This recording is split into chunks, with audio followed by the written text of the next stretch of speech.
La escritura dice: en el principio solo existía el caos.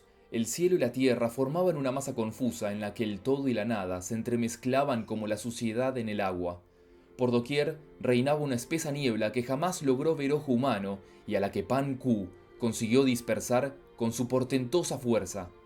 Lo puro quedó entonces separado de lo impuro y apareció la suprema bondad, que esparce sus bendiciones sobre toda criatura. Su mundo es el de la luz.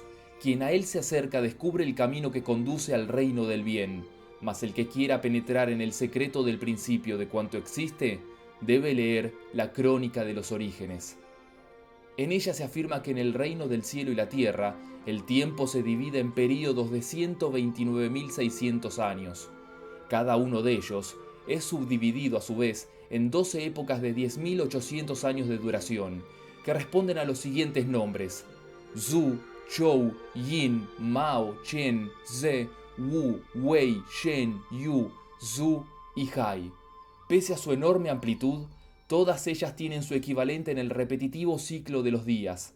Así, a la de Zhu le corresponden las primeras horas de la mañana, cuando la oscuridad es total y aún no se aprecia ningún atisbo de luz.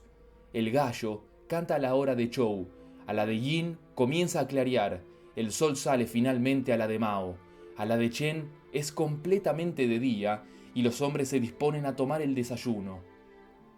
Quien trabaja lo tiene ya todo planeado a la hora de Se. A la de Wu, el sol alcanza su cenit. La tarde comienza a declinar a la de Wei. A la de Shen, las familias se reúnen alrededor de la mesa para la colación vespertina. El sol se pone a la de Yu. A la de Su, desaparecen del todo los últimos vestigios del crepúsculo. Finalmente, la gente se retira a descansar a la de Hai, abriendo las puertas así a un nuevo ciclo. Es el mismo que siguió el mundo en sus lejanos y al mismo tiempo tan cercanos orígenes. De hecho, al final de la época de Su, el cielo y la tierra yacían en un estado de confusión total, en el que la nada y el todo se entremezclaban de una forma absolutamente incomprensible para nosotros. Después de 5.400 años de constante oscuridad, se produjo el advenimiento de la época de Hai, también conocida como Caos, porque durante su dominio no existían seres humanos, ni ninguna de las dos esferas por las que ahora nos regimos. Hubieron de pasar otros 5.400 años para que terminara una época tan tenebrosa y lentamente comenzaran a actuar las fuerzas creativas de la luz. Semejante milagro empezó a producirse durante la época de Zhu, pero lo hicieron entonces con tanta timidez que no es extraño que Shao Kancher afirmara: ningún cambio se produjo en el centro mismo del cielo cuando el invierno llegó a las regiones de Zhu. El principio masculino permanecía todavía dormido y nada de cuanto existe había salido aún a la luz. Pero cuando después de otros 5.400 años la primavera se enseñoreó de la época de Zhu, el firmamento echó sus inamovibles raíces y la luz pudo, finalmente, formar el sol, la luna, las estrellas y los restantes cuerpos celestes. No es extraño, por tanto, que se diga que el cielo comenzó a existir en época tan luminosa. La siguieron otros 5.400 años, durante los cuales el firmamento se solidificó para siempre.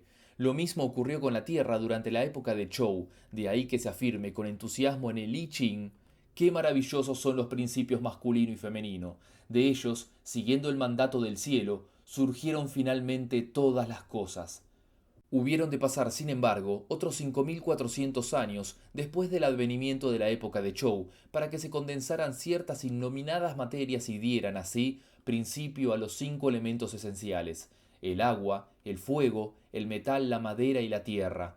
Antes de que concluyera una época tan extraordinaria, hubieron de transcurrir otros 5.400 años, al cabo de los cuales amaneció la época de Yin, y todo cuanto conocemos comenzó a surgir y a crecer, como si siguiera la voz de una eterna primavera. No es extraño, por tanto, que diga el libro del cómputo del tiempo: el numen celeste descendió y ascendió el terrestre. Se unieron así el cielo y la tierra, y de su copulación surgieron todas las cosas. En aquella época el cielo y la tierra eran tan brillantes como la luz misma, y cada uno encerraba dentro de sí los dos principios del yin y del yang, a cuya unión todo debe su existencia. Durante los 5.400 años que siguieron, en efecto, aparecieron las bestias, los animales y los hombres. De esta forma, quedaron establecidas para siempre las tres fuerzas que rigen los destinos de la naturaleza: el cielo, la tierra y el hombre, que, como queda dicho, vio la luz durante la milagrosa época de Yin. Después de que Pan Ku pusiera en orden el universo entero, finalizara el mandato de los tres reyes y los 5 emperadores hicieran públicas sus por doquier respetadas disposiciones morales, el mundo fue dividido en 4 grandes continentes. El del este llevaba el nombre de Purva Videha, Aparagodanilla el del oeste, Jambudvipa el del sur y finalmente Uttarakuru el del norte. En este libro solo nos ocuparemos, por obvias razones, del situado en el este del mundo. En el otro extremo del océano que lamía sus costas se hallaba la renombrada nación Aolai, muy cerca de la cual, en el centro mismo de un plácido mar de serenas aguas, se levantaba la famosa montaña de las flores y frutos. Había surgido en el momento mismo de la formación del mundo y ahora formaba parte de un conjunto de 10 islotes que con el tiempo dieron origen a las 3 islas. Su belleza era impresionante, no es extraño por tanto que el poeta escribiera sobre ella: su majestad compite con la serenidad del mismo océano, como si fuera el emperador de los mares. Las olas rompen contra su costado, como montañas de plata que el golpe transforma en diminutas escamas de nieve, lanzando a los peces contra las rocas y sacando de su sueño de profundidad a las serpientes marinas. En su suroccidental se aprecian llamativas planicies cargadas de serenidad, mientras que al este todo es abruptez de picos que se arrojan con mal disimulada fiereza en el mar.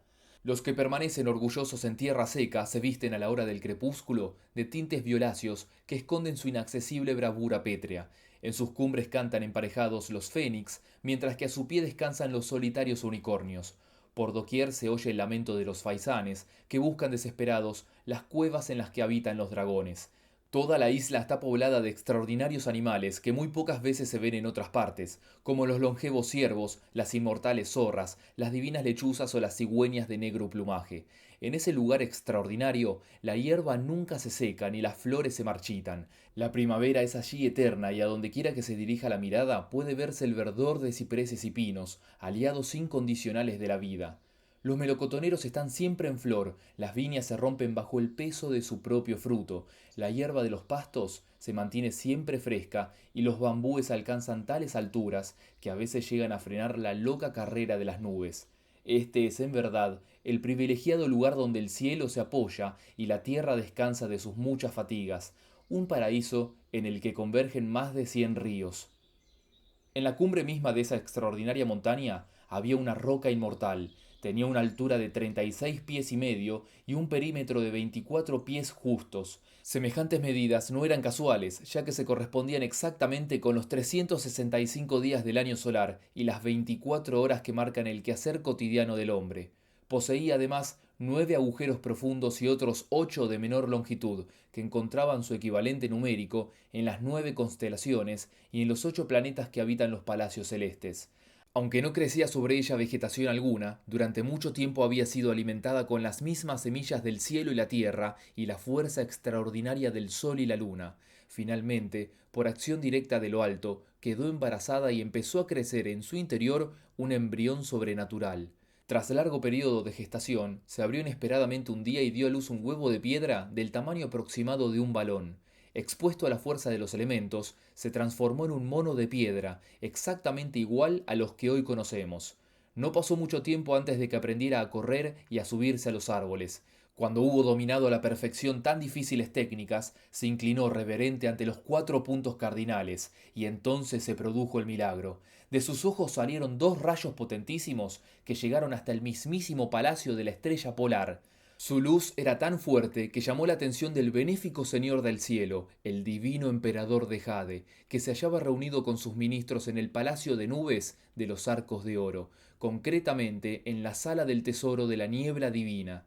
Sorprendido por su brillo extraordinario, ordenó a 1000 ojos y a oídos de viento que abrieran la puerta sur del palacio celeste y averiguaran de dónde provenía semejante fenómeno. Los 2 capitanes cumplieron la orden sin pérdida alguna de tiempo y, tras analizar cuidadosamente la situación, regresaron al lado de su señor y le informaron diciendo: Vuestros indignos servidores han obedecido al pie de la letra el mandato que de vos han recibido y han averiguado que esos potentísimos rayos provienen de la montaña de las flores y frutos.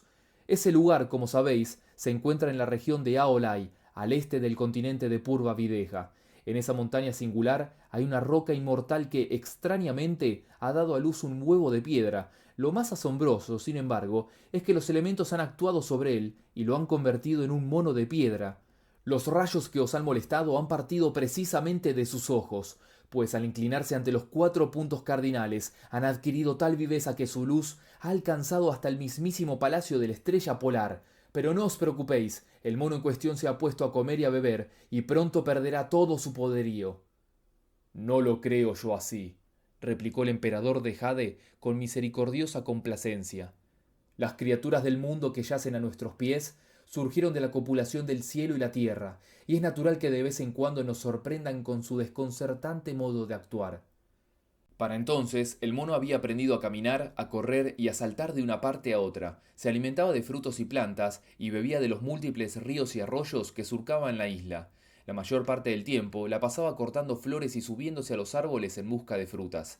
No tardó, sin embargo, en entablar amistad con el tigre, el lagarto, el lobo, el leopardo y el ciervo, aunque consideraba a las otras especies de monos como su auténtica familia. Por la noche dormía en cuevas que abandonaba en cuanto el sol emergía por la línea del horizonte y daba comienzo a la mañana. El tiempo transcurría con lentitud, pues, como bien reza el dicho popular, en lo alto de las cumbres el río avanza y retrocede con tanta regularidad que allí nadie es realmente consciente del paso de los años. Una mañana, sin embargo, hizo tanto calor que no encontró mejor manera de escapar al bochorno que ponerse a jugar con otros monos a la sombra de unos pinos. Descubrió entonces, sorprendido, lo mucho que se parecía a ellos. Su manera de divertirse era prácticamente la misma. Algunos, de hecho, saltaban de rama en rama en busca de frutos, mientras que otros pasaban el tiempo tirándose piedrecitas o arrojándose pequeñas piñas. A veces se llegaban hasta la playa y otros lugares arenosos y se ponían a construir extrañas pagodas de arena. No era tampoco raro que persiguieran a las libélulas y corrieran como locos detrás de las lagartijas. No se olvidaban, sin embargo, de inclinarse ante el cielo, presentando así sus respetos a los dignos budas que lo habitan. Pero no por ello dejaban de ser animales revoltosos, y estropeaban a placer las viñas y otros árboles que crecían, lujuriosos y exuberantes, a su alrededor. Cuando se cansaban de eso, se tumbaban en mullidos lechos de hierba y se ponían a buscarse unos a otros pulgas y parásitos. Cuando, tras mucho escarbar en sus tupidos pelajes, encontraban alguno, se lo comían con avidez, o simplemente lo mataban con las uñas. Otros preferían, no obstante, expulgarse solos. Para ello se llegaban hasta el tronco de un pino y se restregaban una y otra vez contra él, hasta que el ardor desaparecía y la sensación de malestar remitía. Lo que más les gustaba, pese al peligro que ello entrañaba, era jugar y perseguirse entre los pinos. Ya tendrían tiempo después de desprenderse de todos los parásitos que pudieran coger en sus interminables correrías en las verdes aguas de los arroyos. Así lo hicieron aquella mañana, llegándose hasta uno de los torrentes de la montaña.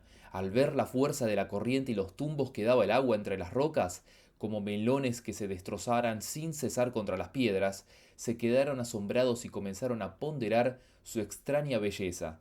A nadie debe sorprenderle que hablaran. Sí, como reza el dicho tradicional, las bestias tienen su lenguaje y las aves el suyo. ¿Qué hay de extraño en que los monos se comuniquen entre sí con palabras?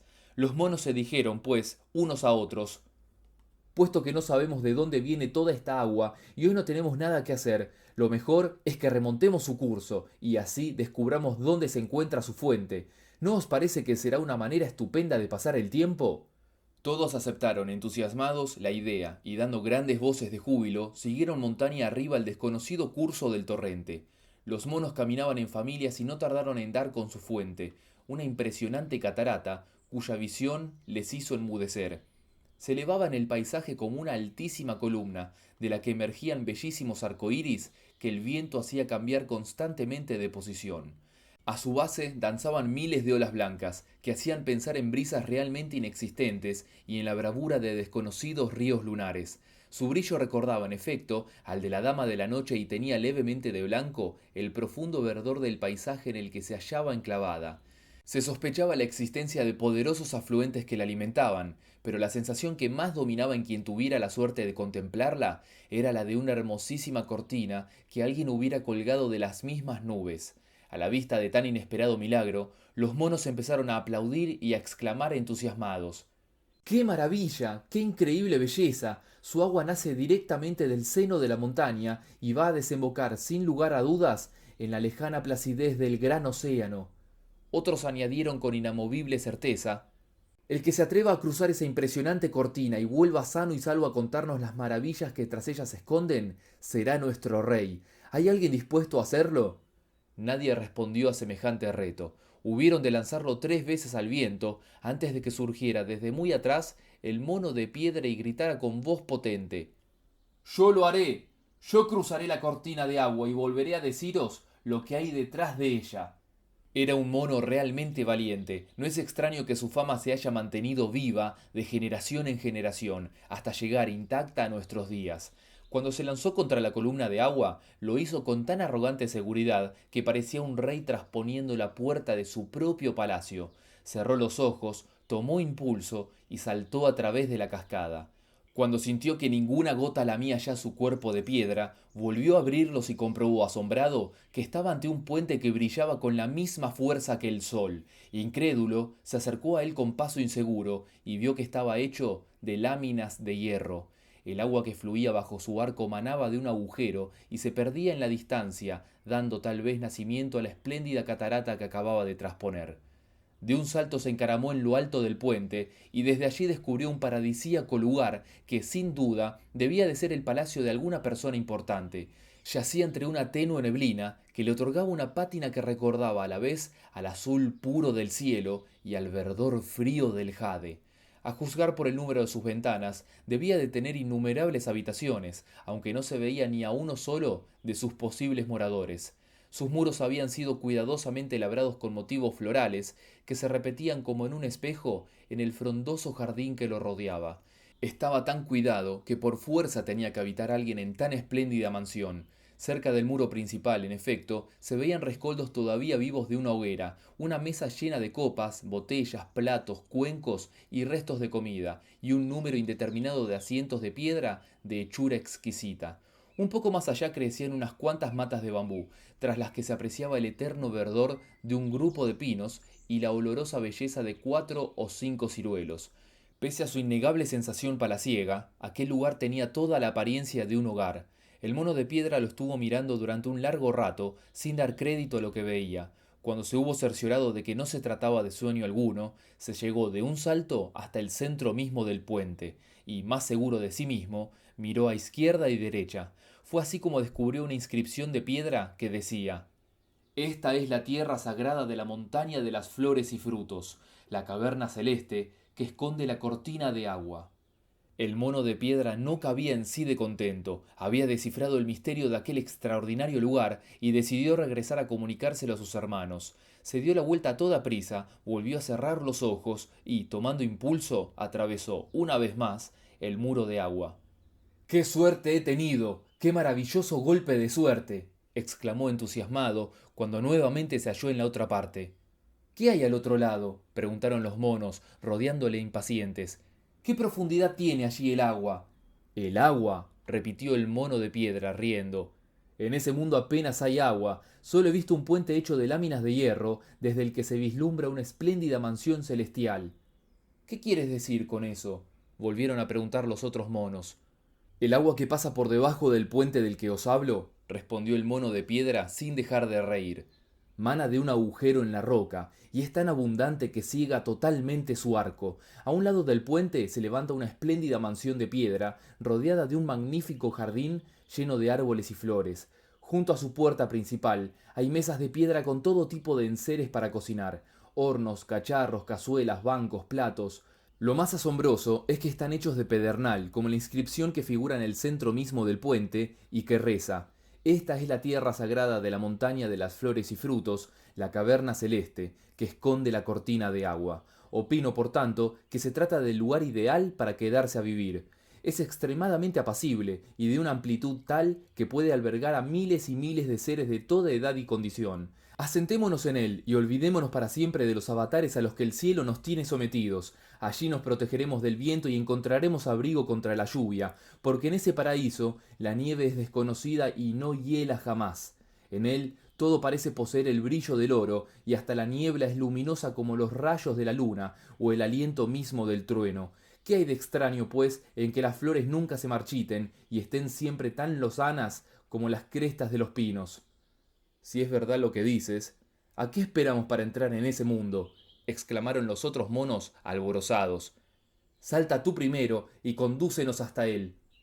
El mono de piedra no se hizo de rogar, cerró los ojos, tomó impulso y se perdió tras la cortina de agua, gritando: ¡Adelante, muchachos! ¡Seguidme todos! Así lo hicieron los más valientes. Otros, sin embargo, se echaron atrás, como si dudaran de lo que les había dicho su nuevo rey, y no se atrevieran a seguir su ejemplo. Afortunadamente, al final, pudo más la curiosidad que el miedo, y sin dejar de gritar y de dar palmadas, se lanzaron también hacia lo desconocido. Todos fueron a parar encima del puente, pero no estuvieron allí mucho tiempo, porque pronto se abalanzaron sobre los hornos y platos de piedra, luchando maleducadamente por los tazones y las sillas. Fue una suerte que estuvieran hechos de piedra, de lo contrario hubieran quedado reducidos a anicos en muy poco tiempo. La batahola era francamente indescriptible, y solo amainó cuando los monos les fueron fallando las fuerzas y se echaron a descansar tranquilamente en la hierba. El mono de piedra se sentó entonces en el sitio más elevado que pudo encontrar, y les dijo con ademán solemne: Caballeros, como vos bien sabéis y el dicho reza, quien no goza de confianza no puede realizar hazaña alguna. Vosotros mismos acordasteis no hace mucho que quien traspusiera la cortina de agua y volviera a cruzarla sin sufrir daño alguno, sería nombrado vuestro rey. Pues bien, yo lo he hecho no una vez, sino dos, y he tenido incluso la delicadeza de traeros a vivir a un lugar tan privilegiado como este, para que gocéis de sus maravillas y criéis sin ningún sobresalto a vuestras familias. ¿Cómo es posible, pues, que no os arrodilléis ante mí y me presentéis vuestros respetos? ¿Es que habéis olvidado tan pronto vuestra promesa? ¿Qué clase de mono es el que no cumple su palabra? Al oírlo, todos los monos se sintieron profundamente avergonzados y, cruzando las manos sobre el pecho, se postraron humildemente en la tierra. A continuación les fueron presentando sus respetos uno por uno, empezando por los de más edad y terminando por los más jóvenes. Cuando hubieron terminado, se inclinaron reverentes ante él y gritaron todos a una: ¡Viva nuestro rey! De esta forma, fue entronizado el mono de piedra, que empezó a ser conocido a partir de aquel mismo momento como el hermoso rey de los monos. Así lo atestigua un antiguo poema que dice: Una vez que todo hubo surgido de la copulación del cielo y la tierra, apareció una roca divina de la unión de la luna y el sol. Pronto se transformó en un huevo que con el paso del tiempo se fue convirtiendo en un espléndido mono. Su inteligencia era tan profunda que llegó a penetrar en el misterio del gran Tao y a conocer el secreto del mismísimo elixir de la vida. Nadie ha visto jamás los rasgos de su espíritu, porque carece totalmente de forma, pero su obrar es de todos conocido y jamás ha dejado de ser ensalzado por doquier. Su recuerdo perdurará de edad en edad, porque es un rey sabio cuyo dominio se extiende más allá de las imprecisas fronteras del fluir eterno. Sin pérdida de tiempo, el hermoso rey de los monos seleccionó a los más valientes e inteligentes de sus súbditos y los nombró ministros y oficiales. Todos aceptaron esos nombramientos sin envidia ni rencor y se pusieron a recorrer el nuevo mundo que les había tocado en suerte habitar. Su existencia no podía ser más idílica. Por la mañana recorrían la montaña de las flores y frutos, retirándose a descansar a la caverna de la cortina de agua cuando la noche caía y todo yacía en la oscuridad. Los monos vivían en una armonía perfecta, sin mezclarse con otras bestias y animales, celosos de su independencia y pendientes solamente de su propia felicidad. Durante la primavera recogían flores, frutos durante el verano, en el otoño bayas y nueces, y raíces en el invierno. ¿Qué más podían pedir? El hermoso rey de los monos llevaba gozados 300 o 400 años de una existencia tan plácida cuando un día, mientras asistía a un banquete rodeado de los otros monos, se puso de pronto tan triste que las lágrimas empezaron a fluir libremente por sus mejillas. Los monos se llegaron hasta él, alarmados, e inclinándose con más respeto que de costumbre, le preguntaron: ¿Se puede saber qué es lo que os pasa, gran señor? Aunque he de admitir que ser vuestro dueño ha traído la paz a mi espíritu, respondió el rey de los monos. La incertidumbre del futuro se ha apoderado de él y ha plantado en mi corazón la semilla de la inquietud. Vamos, majestad, exclamaron los monos soltando la carcajada. ¿Cómo es posible que no estéis satisfecho con la vida que llevamos? Habitamos una montaña inmortal, enclavada en una tierra sagrada, y por la noche descansamos en una cueva que pertenece a los mismísimos dioses. ¿Es que no os satisfacen los banquetes que ofrecemos a diario en honor vuestro? Hasta los inmortales tienen envidia de nuestra existencia. Ni siquiera los fénix o los unicornios tienen poder alguno sobre nosotros, y, lo que es más importante, hemos escapado totalmente a la influencia del hombre. ¿Qué bendición puede haber más grande que esta independencia de la que ahora gozamos? ¿Cómo podéis afirmar que os preocupa el futuro? Es verdad que no estamos sujetos a las disposiciones humanas, ni somos los esclavos de ningún animal, y que ni siquiera la vejez tiene poder alguno sobre nosotros, admitió el rey de los monos.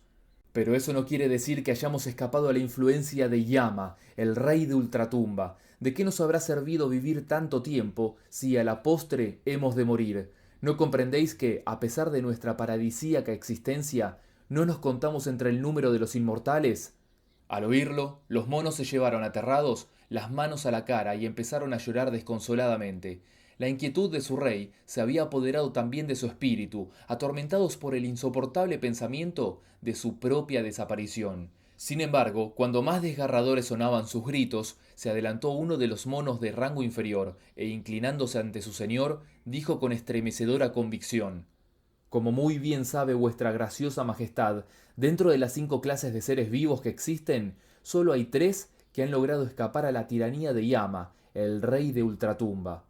¿Sabes tú cuáles son?, le preguntó sorprendido el rey de los monos. Por supuesto que sí, respondió él.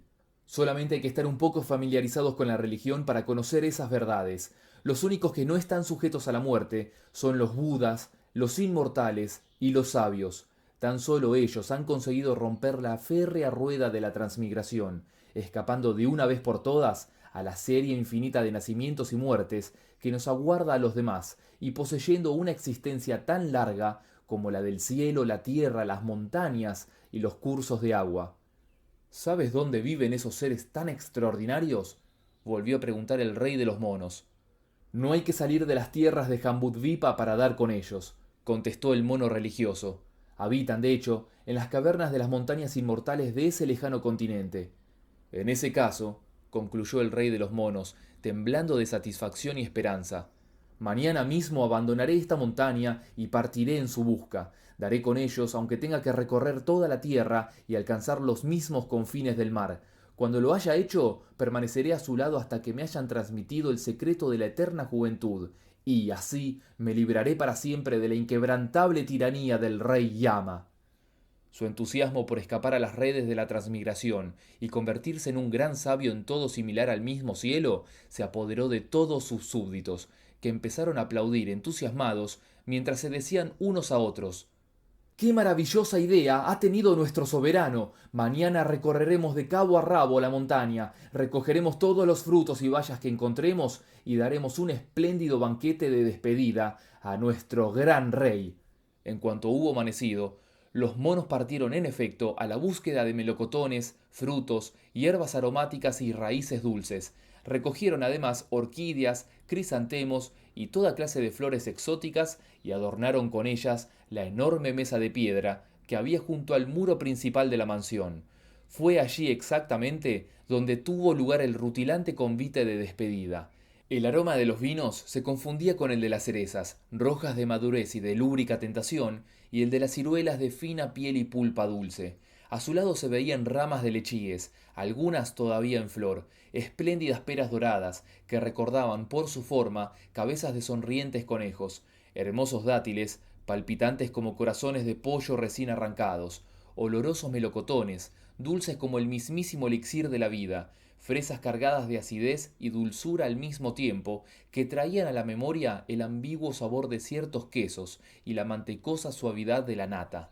Inmensas sandías, cargadas del rubor de doncellas de su pulpa y de las lágrimas de azabache de sus semillas. Sabrosísimas granadas, que, una vez abiertas, parecían extraños seres preñados de rubíes. Espléndidos racimos de uva, que se convertían en mosto nada más tocarlos, ahogando en su zumo como el vino la sed y la ansiedad.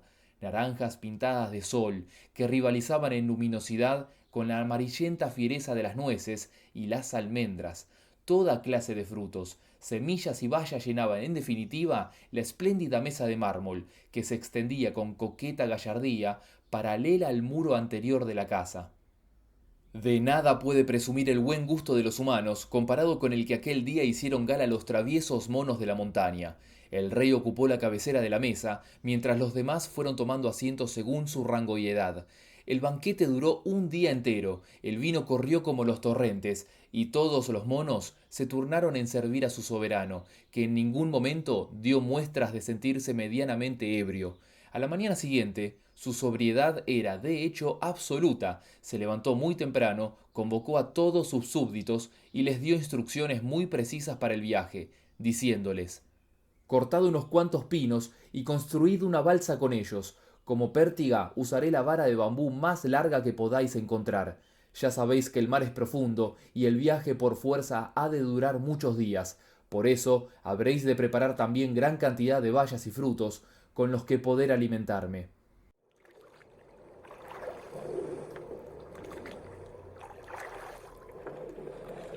Cuando todo estuvo dispuesto, montó en la balsa y de un poderoso golpe de pértiga se adentró en las aguas del océano inmenso. El viento le ayudó en su intento, soplando con fuerza en dirección al extremo sur del continente de Jambudvipa. El poema habla claramente de su gesta diciendo: el mono que debe su existencia a lo alto abandonó la montaña en la que habitaba y gobernó con pericia su balsa, hasta que logró colocarla en las mismas manos del viento. Impulsado por su fuerza, surcó los mares en busca de la inmortalidad. Esa ansia se había enseñoreado de su espíritu, expulsando de él cuantas cuitas nos aferran a los demás mortales a la tela de araña de la existencia. Su corazón y su mente habían sido predestinados a realizar grandes gestas. Por eso se vaciaba ahora de todo y se lanzaba a la nada de la distancia en busca del inaprensible misterio de los orígenes y la muerte. La suerte guió su derrota con gesto seguro. Durante días no dejó de soplar, de hecho, un fuerte viento del sureste que llevó su balsa hasta las costas del noroeste, en el extremo mismo del continente de Jambudvipa. Cansado de tan largo periplo, tomó un día la pértiga y, tras comprobar que las aguas habían dejado de ser profundas, saltó de la balsa y nadó con fuerza hacia la playa. El lugar bullía con una animación extraordinaria. A donde quiera que se dirigiera la mirada, podía verse gente atareada. Algunos se afanaban pescando, otros cazando patos salvajes, quien se dedicaba a la busca de almejas, cavando pacientemente en la arena, el de más allá hacía diques para que el agua al secarse dejara su pozo de sal. Al ver acercarse al rey de los monos, fiero como un espíritu y torpe como una bestia, abandonaron sus redes y sus cubos y corrieron despavoridos a esconderse. Solo uno de ellos, que estaba cojo y no tenía miedo a nada, siguió en su sitio sin prestarle la menor atención. Con inusitada pericia el mono le despojó de sus ropas, dejándole totalmente desnudo y poniéndoselas él como mejor pudo. No tardó mucho en acostumbrarse a ellas y de esta forma pudo pasar más desapercibido entre los hombres, cuyas costumbres y modos de vida llegó a dominar casi a la perfección. Recorrió ciudades y pueblos, se adentró en lonjas y mercados, habló con unos y trabó amistad con otros, descansó durante la noche y llenó la barriga durante el día, pero en ningún momento se olvidó de los Budas, los inmortales y los sabios, poseedores del secreto de la eterna juventud. Fue así como descubrió que los hombres sólo corrían detrás del lucro y la fama, sin importarles para nada el fatídico fin que les aguardaba. Ni uno solo de los que conoció mostró jamás la más mínima preocupación por la muerte, como si nunca hubiera de acaecerle a él. ¿Cómo era posible que su búsqueda de fama y fortuna no acabara jamás? El ansia por las riquezas y el poder los tiranizaba como un gobernador sin entrañas, pero ellos se ofrecían gustosos a su juego, levantándose temprano de sus lechos y volviendo a ellos al anochecer. Por conseguir una sola moneda de cobre, no les importaba montarse en sus mulos y cabalgar durante días sin fin. Su avaricia carecía de toda medida. El que había llegado a primer ministro soñaba con ser rey, y el que había alcanzado ya el trono aspiraba a convertirse en Dios. Pobres seres infelices, sedientos del reconocimiento y el honor, absurdos ignorantes de la inevitable llamada de llama. Su ceguera los obligaba incluso a amontonar riquezas y fama para sus hijos y nietos, como si éstos no hubieran de padecer la misma enfermedad. ¿Por qué nadie escapaba de esa locura y se detenía a pensar en el implacable fin que le aguardaba? Con tan deplorable actitud a su alrededor, no es extraño que la búsqueda del rey de los monos se tornara totalmente inútil. ¿Cómo iba a dar con el secreto de la inmortalidad si nadie se preocupaba por ella? Pero no se desanimó. Durante 8 o 9 años no hizo otra cosa que recorrer pueblos y cruzar ciudades hasta que finalmente llegó hasta el extremo opuesto del desconcertante continente de Jambudvipa. Ante él se extendía la interminable placidez del gran océano occidental. Era tan inmenso que sintió la urgencia de adentrarse en sus aguas, seguro de que los inmortales habitaban más allá de la línea del horizonte. Sin pérdida de tiempo, construyó una nueva balsa, similar a la que había usado en su anterior periplo, y se lanzó, ilusionado, a las aguas. Tras muchos meses de penosa navegación, arribó, por fin, a las lejanas costas del continente de Paraguadanía, situado en el extremo occidental del mundo, pero parecía estar totalmente deshabitado y su entusiasmo sufrió un serio revés. Con gesto cansado se adentró en la tupida selva que se extendía al otro lado de la playa y descubrió una impresionante montaña, cuya cresta se perdía entre las nubes y cuya base se hallaba firmemente anclada en la espesa vegetación que todo lo cubría. Su inmarcesible belleza le hizo recuperar la esperanza y se lanzó a la conquista de su cumbre sin importarle para nada el peligro que podían suponer los lobos, las alimañas, los tigres y las panteras, que sin duda alguna habitaban en sus faldas. El rey de los monos no temía a nada. A medida que ascendía, iba descubriendo un paisaje de indescriptible hermosura, y eso le hizo olvidarse definitivamente de las bestias. La montaña formaba, en realidad, parte de una amplísima cordillera, cuyos picos se alzaban en la distancia, alineados como lanzas de un ejército a punto de entrar en batalla. En algunos reverberaba el sol, como si realmente estuvieran hechos de acero, mientras que otros se hallaban cubiertos de una espesa niebla azulada que hacía presentir la inminencia de una lluvia torrencial.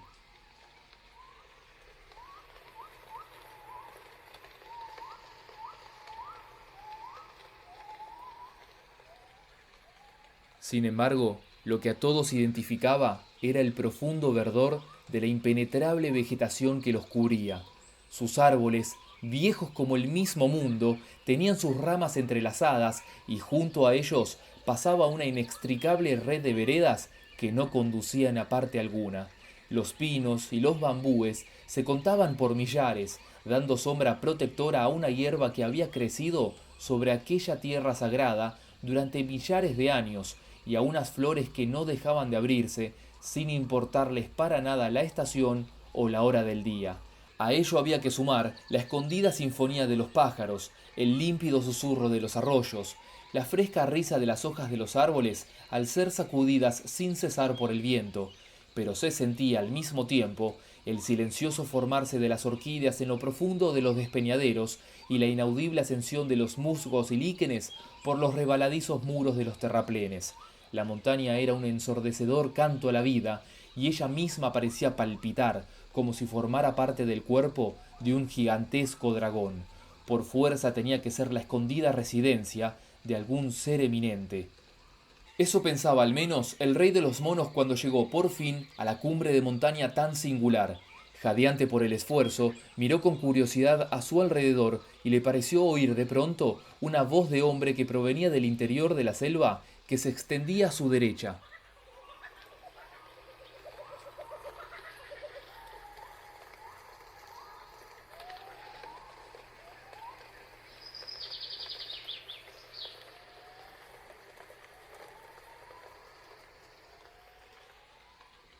Se lanzó hacia ella a toda velocidad y, azuzando el oído, comprobó que no se había equivocado.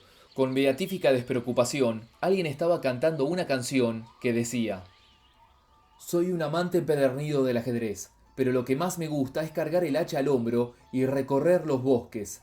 Adoro el sonido del acero al descuartizar la madera fresca. Sin embargo, lo que de verdad me apasiona es dirigirme a la entrada del valle, sudando bajo el peso de la leña que he de cambiar por vino a mis vecinos. Entonces me siento tan feliz que río despreocupadamente, como si en vez de un hombre no fuera más que un chiquillo. No me importa que la cercanía del invierno haya pintado los caminos de escarcha y las cumbres de nieves venerables. Mi mundo es el bosque, y en él voy desgranando la plácida monotonía de mi existencia. Tumbado, mirando a la luna, las raíces de pino me sirven de almohada, y su dureza terrosa me brinda tan muelle descanso que duermo de un tirón hasta el amanecer. Entonces asciendo seguro hasta las mesetas y escalo los altísimos picos que las sustentan en busca de madera para la fortaleza irresistible de mi hacha. Cuando he logrado reunir la suficiente, la cargo sobre mis hombros y me dirijo, sin dejar de cantar, hacia el mercado donde la cambio por unos celemines de arroz. Jamás discuto su precio, porque no busco el enriquecimiento ni el propio provecho, y el honor es para mí tan baldío como las rocas que se precipitan torrentera abajo cuando se produce una luz. Mi vida se ha aliado con la sobriedad, siguiendo el camino trazado por los inmortales y los respetables maestros taoístas que explican la corte amarilla sentados plácidamente en el suelo. Cuando el rey de los monos la oyó, se llenó de una profunda alegría y se dijo esperanzado: «Así que los inmortales se esconden en este lugar. ¿Quién lo hubiera dicho?». Penetró aún más en el bosque y así llegó, sin ser visto, hasta donde estaba el leñador blandiendo su hacha. Lo primero que le llamó la atención fue su extraña indumentaria. El sombrero que lucía en la cabeza estaba hecho totalmente de hojas y de ramitas de bambú recién cortadas. La saya que cubría su cuerpo era de algodón vasto y ceñía su cintura un tosco cinturón de seda sin teñir. Un par de sandalias de paja cubría sus pies, toscos como las raíces de árboles centenarios, que contrastaban fuertemente con el brillante filo de su pesadísima hacha. Al hombro llevaba un gigantesco haz de leña, tan llamativamente voluminoso que no cabía la menor duda de que aquel hombre era uno de los mejores leñadores que existían. El rey de los monos abandonó su escondite y, levantando la voz, dijo: inmortal! ¡No te vayas! Necesito que me enseñes tu secreto, porque la muerte me aterra y no me deja vivir tranquilo. ¿Inmortal yo?, exclamó el leñador, tan avergonzado que dejó caer al mismo tiempo al suelo el hacha y el haz. Infeliz de mí, ¿cómo voy a ser un inmortal si apenas tengo lo suficiente para vestirme y alimentarme? Si no eres un inmortal, ¿cómo es que hablas tu misma lengua?, preguntó el rey de los monos a su vez, sorprendido. ¿Qué he dicho yo para que te hayas hecho una idea tan equivocada de mí?, replicó el leñador. Que yo sepa, mi lengua es tan tosca como la de los animales que nos rodean. Vamos, no seas tan humilde, contestó el rey de los monos. Nada más entrar en el bosque, te he oído cantar una canción que, poco más o menos, terminaba así. Mi vida se ha aliado con la sobriedad, siguiendo el camino trazado por los inmortales y los respetables maestros taoístas, que explican la corte amarilla sentados plácidamente en el suelo. Todo el mundo sabe que ese libro contiene los secretos del taoísmo. ¿Cómo ibas a conocer, pues, su existencia si no fueras un inmortal? Yo no sé absolutamente nada de esas cosas, respondió el leñador, después de reírse todo lo que quiso. Esa canción que dices forma parte de un largo poema titulado Una corte habitada totalmente por capullos, que me enseñó un vecino mío. Él sí que es un inmortal, y al verme tan abrumado y cargado de preocupaciones, se apiadó de mí y me aconsejó que lo recitara cuando estuviera al límite de mis fuerzas. Según me dijo, su belleza traería la paz a mi espíritu y al punto desaparecerían todos mis problemas. Precisamente un poco antes de que tú aparecieras, me sentía un poco deprimido y me puse a cantarla. Lo que menos sospechaba es que alguien pudiera estar oyéndome. Si, como afirmas, eres vecino de un inmortal, indagó una vez más incrédulo el rey de los monos, ¿cómo es que no sigues sus enseñanzas? ¿No sería más práctico que dominaras el secreto de la eterna juventud en vez de dedicarte al aprendizaje de extraños poemas que no conducen a ningún sitio? ¿Para qué quiero yo una juventud eterna?, replicó el leñador. Mi vida siempre ha sido muy dura. Hasta los 8 o 9 años dependí de mis padres. Precisamente entonces, cuando estaba empezando a comprender qué era esto de la vida, murió mi padre y mi madre no volvió a casarse nunca más, así que no tuve ningún otro hermano. ¿Qué remedio me quedaba salvo ponerme a trabajar como un loco y tratar así de sacar adelante a la familia? Mi madre siempre ha sido para mí lo más importante y no voy a abandonarla ahora que su edad es muy avanzada. Para colmo de males, los campos que poseo son muy pedregosos y apenas producen lo suficiente para alimentarnos ella y yo. Así que me veo obligado a adentrarme en el bosque todos los días, en busca de madera, que después cambio en el mercado por unos cuantos celemines de arroz. Lo cocino yo mismo. No es que se me dé muy bien, pero con el tiempo he logrado adquirir cierta práctica e incluso he llegado a convertirme en un maestro en el arte de preparar el té. ¿Comprendes ahora por qué no puedo dedicarme a las terribles ascesis que propugna mi ilustre vecino? Eso no tiene nada que ver, concluyó el rey de los monos. Por lo que acabas de contarme, colijo que eres una persona extremadamente piadosa y no me cabe la menor duda de que, más tarde o más temprano, serás recompensado como mereces. Ahora, si no te importa, me gustaría que me condujeras hasta donde vive el inmortal. Así podré presentarle mis respetos y pedirle que me transmita sus valiosísimas enseñanzas. Está muy cerca de aquí, explicó el leñador. El frondoso lugar en que nos encontramos es conocido como la montaña del corazón y la mente. En ella hay una cueva llamada de las 3 estrellas y la luna menguante, dentro de la cual habita un inmortal que responde al nombre de venerable Subodhi. A lo largo de su longeva existencia ha adoctrinado a miles de discípulos y actualmente calculo que siguen sus enseñanzas unas 30 o 40 personas. Su casa está a 7 u 8 millas de aquí. Precisamente este camino lleva directamente hasta allí. Síguelo sin desviarte a la derecha o a la izquierda y te aseguro que, antes de que te des cuenta, habrás llegado ante su puerta. ¿Por qué no me llevas tú? Le suplicó el rey de los monos, agarrándole nervioso de la saya de algodón.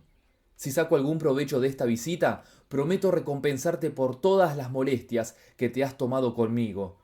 Cuidado que eres cabezota, protestó el leñador. Acabo de decírtelo y todavía no quieres entenderlo. ¿No comprendes que si te acompaño perderé un tiempo precioso y no podré cuidar de mi madre como es debido? Tengo que cortar toda la madera que pueda para cambiarla por arroz. ¿No te das cuenta de que soy muy pobre? Lo siento mucho, pero no puedo ir contigo. El rey de los monos comprendió que no había nada que hacer y se dirigió al camino que le había señalado el leñador. Era extremadamente estrecho y seguía un trazado muy sinuoso e irregular, como si hubiera sido creado por una cabra.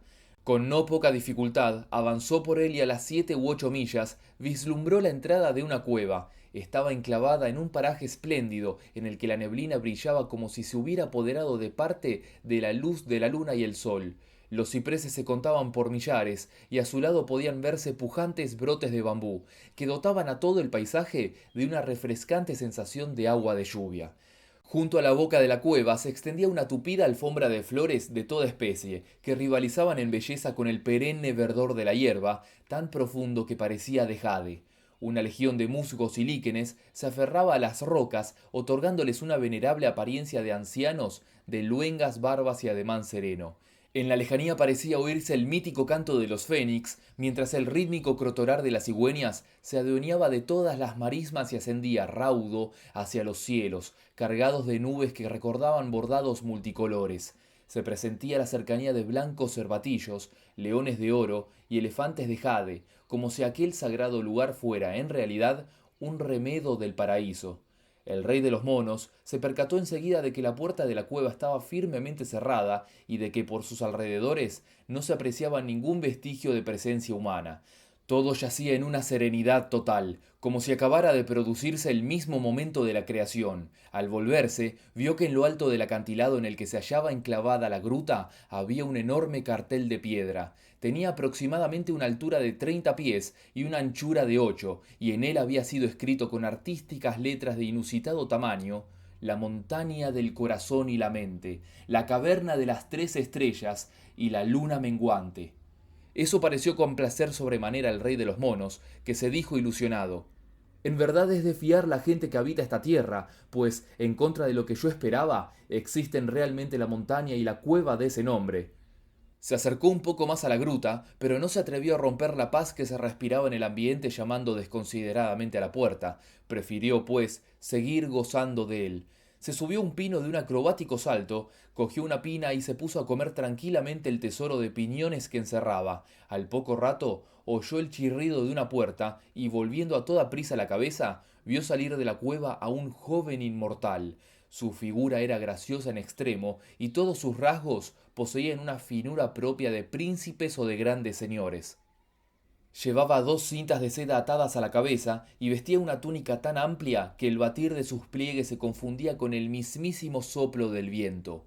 Tanto su cuerpo como su rostro aparecían imbados de una extraña luz, verdadero trasunto de la inteligencia universal, que le hacían ajeno a cuanto le rodeaba, sin perder del todo su conexión con ello. Parecía tener la edad del mundo y al mismo tiempo la tímida inexperiencia del adolescente. Daba la impresión de estar por encima de todo dolor, impasible a la felicidad y a la desgracia, pero levantó de pronto la voz y gritó: ¿Se puede saber quién está ahí metiendo ruido? El rey de los monos saltó a toda prisa del pino e inclinándose ante él, respondió: Soy yo, un humilde buscador de inmortalidad, que lamenta sinceramente haberos molestado. ¿De veras estás interesado en el Tao?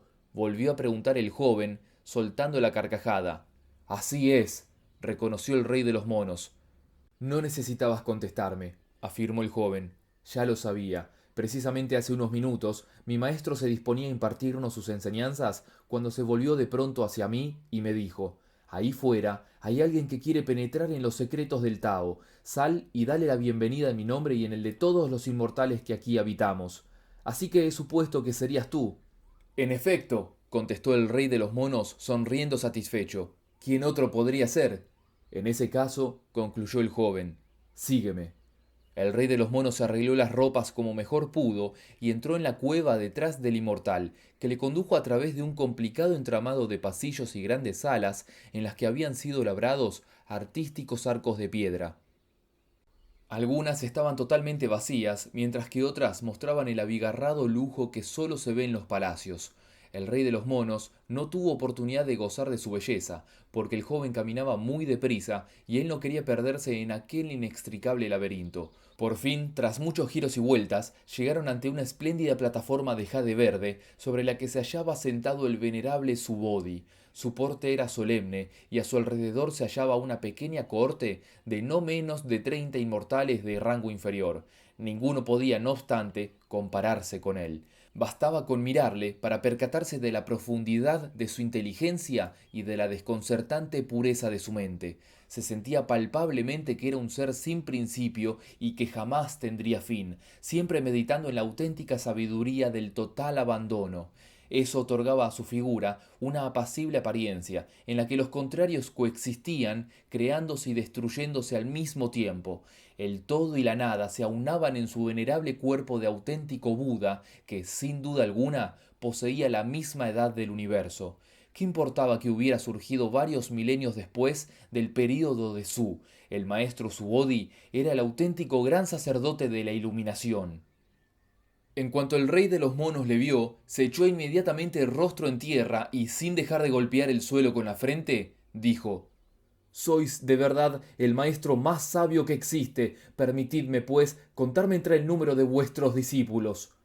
¿De dónde eres? Le atajó enseguida el anciano venerable. Si quieres convertirte en discípulo mío, tendrás que decirnos primero tu nombre y el país del que procedes. Vuestro humilde servidor, contestó el rey de los monos con desacostumbrado respeto, procede de la cueva de la cortina de agua, que se halla en la montaña de las flores y frutos en el país de Aolai, del lejano continente de Purva Videja. ¡Echadle inmediatamente de aquí! Gritó entonces el anciano venerable. No es más que un impostor y un mentiroso redomado. No comprendo cómo puede estar interesado en la iluminación de nuestra pura doctrina. Yo jamás he dicho una mentira en toda mi vida, protestó el rey de los monos, golpeando con su frente el suelo con más energía que antes. Creedme, la respuesta que acabo de daros es tan auténtica y verdadera como el sonido de vuestra propia voz. No mezcles mi voz con tus embustes, bramó ofendido el anciano venerable. ¿Cómo quieres que creamos que procedes del continente de Purvavideja si entre ese y el nuestro se extienden dos grandes océanos, separados por el inmenso continente de Jambudvipa? Es prácticamente imposible hacer un viaje tan largo. ¿No lo comprendes? Vuestro humilde servidor, respondió el rey de los monos sin atreverse a levantar la vista del suelo. Ha invertido más de 10 años en llegar hasta aquí. En todo ese tiempo ha tenido que vadear mares y cruzar un sinfín de regiones de todo tipo. Admito que tan interminable viaje pueda hacerse en etapas, reconoció el anciano venerable, más calmado. Pero para determinar si es verdad o no lo que dices, me gustaría saber cuál es tu natural. Mi carácter es de lo más apacible. explicó el rey de los monos, repentinamente animado. Si alguien me insulta, ni siquiera me inmuto, y si me golpea en la cara, jamás se lo tengo en cuenta. Yo, señor, soy de los que piensan dos veces las cosas antes de hacerlas, y de esta forma logro dominar a tiempo los ataques de ira. Puedo aseguraros que toda mi vida he seguido al pie de la letra este principio. No ceda jamás al mal humor, porque es la fuente misma de la infelicidad. Se ve que labia no te falta, reconoció el anciano venerable. Sin embargo, al preguntarte sobre tu natural, no me refería a tu carácter, sino al nombre de tus padres. Yo no tengo padres, gran señor, contestó el rey de los monos. ¿Quieres decir que has surgido de un árbol? Preguntó el anciano venerable, burlón. Por supuesto que no, respondió el rey de los monos, sin prestar atención a su extraño tono de voz. Yo debo mi existencia a algo tan humilde como una roca de la montaña de las flores y frutos. Durante milenios fue considerada como inmortal, pero un día se abrió de repente y de ella salí yo. Esa respuesta pareció complacer grandemente al anciano venerable, que dijo: Bien, eso aclara tu origen. No puede decirse que no seas una criatura afortunada, pues muy pocos pueden preciarse de tener al cielo y a la tierra como padres. Ahora, si no te importa, me gustaría verte andar. El rey de los monos se puso inmediatamente de pie e irguiéndose cuanto pudo, dio un par de vueltas alrededor de la plataforma de jade. Al ver su andar renqueante, el anciano venerable soltó la carcajada y dijo: Aunque los rasgos de tu rostro son de atractiva apariencia, hay que reconocer que por tu modo de andar te pareces a un mono que solo se alimentara de piñones. Por cierto, eso me da una idea. Como todavía no tienes nombre propiamente dicho y tu aspecto es el de una bestia, te llamaremos Wu. Ahora, si quitamos su radical y descomponemos en dos los caracteres que lo forman, tenemos las palabras Ku y We, que como tú bien sabes, significan respectivamente anciana y hembra. Ahora bien, como una mujer anciana es incapaz de concebir, opino que lo mejor es que te apellides Sun. Te voy a explicar con más claridad por qué me inclino por este nombre y no por aquel. Si lo sometemos al mismo proceso que la palabra Hu, descubriremos que está formado por los caracteres Zu y Si, que significan muchacho y bebé. Precisamente dentro de la tradición taoísta ocupa un lugar muy destacado la llamada doctrina de la infancia. De ahí que me haya parecido tan apropiado apellidarte Sun. ¡Qué bien! Exclamó el rey de los monos alborozado, sin dejar de inclinarse ante su venerable maestro. Por fin he recibido un apellido conforme a mis características personales. Sin embargo, quisiera pediros un nuevo favor.